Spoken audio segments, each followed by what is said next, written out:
नमस्कार फ्रेंड्स, आज बनाऊंगी सेहत से भरपूर और गर्मियों में खाए जाने वाले लड्डू। लड्डू बनाएंगे हम भुने चने से, जो कि स्वास्थ्य के लिए बहुत ही ज़्यादा परफेक्ट होते हैं और उनका हमें खाने में इस्तेमाल भी करना चाहिए। स्वास्थ्यवर्धक तो होते ही हैं, पौष्टिकता से भी भरपूर होते हैं, तो इसका इस्तेमाल आप ज़रूर करें। आज मैं इन्हीं का ही इस्तेमाल करके बनाऊंगी बहुत ही पौष्टिक लड्डू। आप चने ले लीजिए, भुने हुए चने थे और इनके ऊपर एक काला सा छिलक होता है, उन्हें भी इजीली आप हटा सकते हैं हाथों से दबा दबा के, और या फिर आजकल मार्केट में मिलते भी हैं इसी प्रकार के, तो वो ले लीजिए। मेरे यहाँ पर 250 ग्राम थे और इनको मैंने बहुत ही गैस की फ्लेम को बहुत कम करके थोड़ा सा इनको भून लिया है। भुने हुए तो थे ही, लेकिन थोड़ा सा भून के फिर से रखा है। उसी कढ़ाई में हम डाल देंगे 1 बड़ी चम्मच घी की। थोड़ा सा गर्म होने दें और इसमें भूनेंगे हम मखाना। मखाना भी बहुत ही बढ़िया होता है स्वास्थ्य के लिए, हर चीज़ से परफेक्ट माना गया है मखाना, हड्डियों के लिए, और बहुत सारे इसमें गुण भरे पड़े होते हैं, तो मखाने का इस्तेमाल हमें करना चाहिए। बच्चों के लिए तो बहुत ही ज़्यादा पौष्टिक होते हैं। तो यहाँ पर 250 ग्राम मैंने चने लिए हैं, 1 कटोरी मैंने ले लिया है मखाना। तो 1 चम्मच घी डालकर, देसी घी डालेंगे, कोई भी रिफाइंड तेल वगैरह मत डालें, बस इसमें देसी घी का ही हम इस्तेमाल करेंगे। और 1 कटोरी मखाने डालकर और उन्हें गैस की फ्लेम को मीडियम करेंगे और उसको लगातार भूनते जाएंगे जब तक ये क्रंची ना हो जाए ना, तब तक इन्हें लगातार हमें भूनना है। आपको पता चल जाएगा भूनते समय। देखिए, कुछ इस प्रकार से होना चाहिए, इतना एकदम से जैसे कि इन्हें दबाएं एकदम से क्रंच हो जाए, तो बस ये परफेक्ट भून गए हैं। और एक मिक्सर जार ले लीजिए और उसी में ही आप निकाल लीजिए। थोड़ा आराम से कीजिएगा क्योंकि गर्म है, या फिर एक प्लेट में निकाल कर रख दें, ठंडा हो जाएगा, पीसेंगे तो हम तभी। मैंने डायरेक्ट जार में निकाल लिया है, तो इसको एक साइड में रख दिया है। फिर उसी कढ़ाई में 2 चम्मच हम देसी घी डालेंगे। देसी घी आज मेरा गाय का है, तो फिर ये थोड़ा पीले रंग का इसलिए आपको दिख रहा है। 2 बड़ी चम्मच मैंने घी लिया था, थोड़ा सा मैंने गरम कर लिया है। और यहाँ पर 1 कटोरी गेहूं का आटा, जो जिससे हम नॉर्मली रोटी बनाते हैं ना, वो लेकर और इसमें डाल देना है। गैस की फ्लेम को बिल्कुल कम करके धीरे से इसको चलाएं। और इसमें गैस की फ्लेम को ना हम बहुत ही कम रख के आटे को भूनेंगे। अगर हम आटे को तेज़ गैस पर भून देंगे ना, तो ये ऊपर से तो जला जला हो जाएगा, लेकिन ये ना जब हम खाएंगे तो या तो दांतों में चिपकेगा, या फिर मतलब कि अच्छा सा इसका स्वाद नहीं आएगा। आटा भूनते समय इसी बात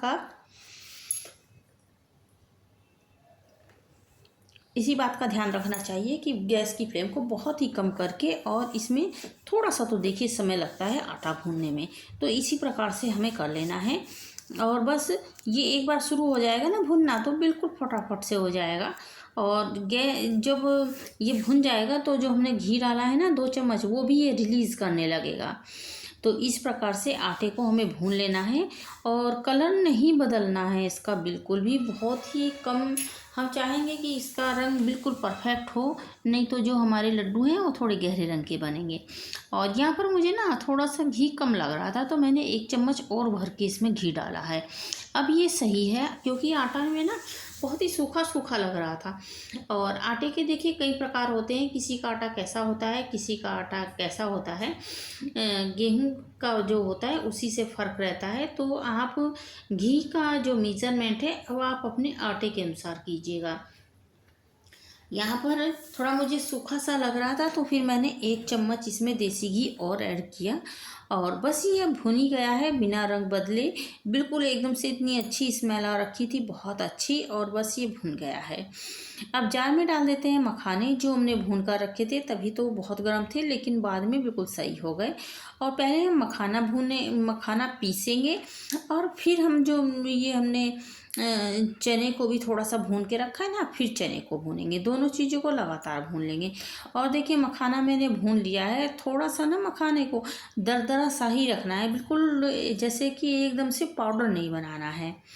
इस बात का ध्यान रखें कि कहीं से कुछ बड़े, कहीं से आकार में छोटे, इस प्रकार से आपको कर लेना है। और देखिए यहाँ पर जो चने थे वो भी मैंने पीस लिए हैं, और बिल्कुल परफेक्ट पीसे हैं, इन्हें छानने की भी ज़रूरत नहीं है।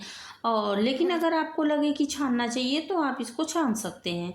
मैंने ना बहुत अच्छे से देख लिया था, इसे ज़रूरत नहीं थी छानने की, तो फिर मैंने नहीं छाना है। और बस इसे अब ना जो हमारा अब चलिए आटा के पास चलते हैं, आटे वाले कढ़ाई के पास। देखिए जो हमारा आटा है बिल्कुल परफेक्ट भून गया था। अब यहाँ पर ना 10 से 15 जो हमने बादाम काट के रखे थे ना, बादाम काट लिए थे। आप चाहे इसमें कोई भी ड्राई फ्रूट्स ऐड कर सकते हैं। आप चाहें तो इसमें पिस्ता, काजू, कोई भी जो भी आपको पसंद है वही आप इसमें थोड़े से डाल दीजिएगा। तो मैंने तो यहाँ पर देखिए बादाम ही लिए हैं, बादाम और किशमिश, 2 ड्राई फ्रूट्स ही लिए हैं। आपका मन है जो भी आप ड्राई फ्रूट्स यूज करना चाहते हैं वो आप कर लीजिए। बादाम को बिल्कुल अच्छे से चॉप कर लिया था, बिल्कुल पतला पतला। और ये ना आटे में इसलिए डाला है हमने कि आटा इस समय बहुत गर्म है, कढ़ाई भी बहुत गर्म है, तो फिर अलग से इसको करने की ज़रूरत नहीं है। आटे में घी है तो फिर बादाम ना इसके साथ बहुत अच्छे से भुन जाएंगे, बहुत अच्छे से क्रंची हो जाएंगे। और थोड़ी सी ना यहाँ पर किशमिश को काट कर वो भी मैंने डाली है, वो भी ना इससे फूल जाएगी। इसी घी से, गेहूं के आटे का जो घी रहेगा ना उसी से ही फूल कर और बड़ी हो जाएगी। तो बस इसी प्रकार से कर लिया है। और इसको गरमा गरम ही जो जो हम परात में सामान निकाल रहे हैं ना, पहले चना लिया और अब डाल दिया इसमें हमने जो आटा को भून के रखा था ना वो भी इसी में डाल दिया है। मखाने जो थे वो भी इसी में डाल दिए हैं। एक बड़ा साफ बर्तन ले लीजिए, भगोना भी आप ले सकते हैं, मैंने यहाँ पर परात ली है। और बस पहले मैंने चम्मच के हाथों से मिलाया, अब थोड़ा सा ना हाथों की सहायता से इसको अच्छे से मिला देते हैं। और अब हम लास्ट में इस डो को देखेंगे कि इससे प्रॉपर अच्छे से लड्डू बन रहे हैं कि नहीं। अगर बाई चांस आपके नहीं बन रहे हैं तो थोड़ा सा घी और इसमें मिलाना पड़ेगा। और मैंने यहाँ पर 1 बड़ा चम्मच घी थोड़ा सा और मिलाया, लेकिन उसको ना थोड़ा सा गर्म करके ही मिलाया ताकि अच्छे से लड्डू बन पाएँ। और बस इसी प्रकार से ही बहुत ईजी वे में हम लड्डू बनाकर तैयार कर लेंगे। आप लोगों से मेरा एक अनुरोध है कि अगर मेरी रेसिपी आपको पसंद आ रही हो तो please like, share and subscribe करना आपके लिए बहुत महत्वपूर्ण है, क्योंकि सब्सक्राइब ही तो हमें आगे प्रोत्साहन देता है आगे बढ़ने का। इसी प्रकार से मैंने हाथों की सहायता से खूब अच्छे से इसको मिक्स किया। मिक्स बस अब कर लिया है। तो अब इसमें हम डालेंगे चीनी। चीनी को अगर आपके पास चीनी है तो उसे आप पीस लें। मेरे पास तो देखिए जो बूरा आता है ना लड्डू जिससे बनाते थे वही रखा था, तो फिर मैंने वही ऐड कर लिया। आप भी ऐसा कर सकते हैं, और नहीं तो खांड का इस्तेमाल कर सकते हैं, मिश्री का ऐड कर सकते हैं, नहीं तो जो भी आपकी इच्छा है, आप जो भी मतलब कि इस्तेमाल करना चाहते हैं ना, धागे वाली जो मिश्री होती है आप वो भी इस्तेमाल कर सकते हैं। तो मेरे पास तो बूरा अवेलेबल था, काफ़ी रखा हुआ है, तो फिर मैंने सोचा कि चलिए अब इसमें बूरा ही मिला देते हैं। और खाने में तो आप पूछे ही नहीं, लाजवाब डिश है, बहुत ही टेस्टी, बहुत ही यम्मी। इसी प्रकार से आपको कर लेना है, बिल्कुल हाथों से दबा दबा के, और सबको अच्छे से खूब मिला लेना है। और बस अब इसके हम लड्डू ही बनाएंगे। इसके लड्डू इतने बढ़िया, इतने पौष्टिक होते हैं ना, आपको बहुत ज़्यादा पसंद आने वाला है। बस दिन में ज़्यादा से ज़्यादा आप 2 लड्डू खाइए, एक सुबह एक शाम, आराम कीजिए। और बच्चों को भी इसे आराम से आप टिफ़िन में दे सकते हैं, या हस्बैंड के लंच बॉक्स में भी 2 लड्डू आराम से रख सकते हैं। बहुत ही पौष्टिक, बहुत ही गुणकारी, और खाने में तो पूछिए नहीं कितने टेस्टी। अगर आप इसको बनाएंगी, सभी को चखाइए, सब आपकी तारीफ़ करेंगे। और फटाफट बनने वाली रेसिपी है, घर में ही जो सारा सामान अवेलेबल होता है, ज़्यादातर कोई भी सामान ऐसा नहीं है कि आपको यहाँ से लाना है वहाँ से लाना है। और नो फेल रेसिपी है, इसे आप आराम से बना सकते हैं, इसमें कोई भी आपको दिक्कत नहीं होगी है। तो इस प्रकार से बनाकर तैयार कर लीजिए भुने हुए चने के लड्डू, जो कि स्वास्थ्य के कारणों में बहुत ही ज़्यादा आपको प्रभावी दिखाई देंगे। अगर एक लड्डू आप रोज़ खाएं तो शरीर में ताकत बनी रहेगी और कोई भी जोड़ दर्द, सर दर्द, बदन दर्द है तो काफ़ी मात्रा में दूर हो जाएगा। इसका इस्तेमाल आप कीजिए, बनाइए और इसे स्टोर करके रख लीजिए। ये काफ़ी दिनों तक ये लड्डू ख़राब नहीं होते हैं क्योंकि इसमें कोई भी ख़राब होने वाली चीज़ नहीं है। घी के बने लड्डू हैं, बहुत ही कम घी के।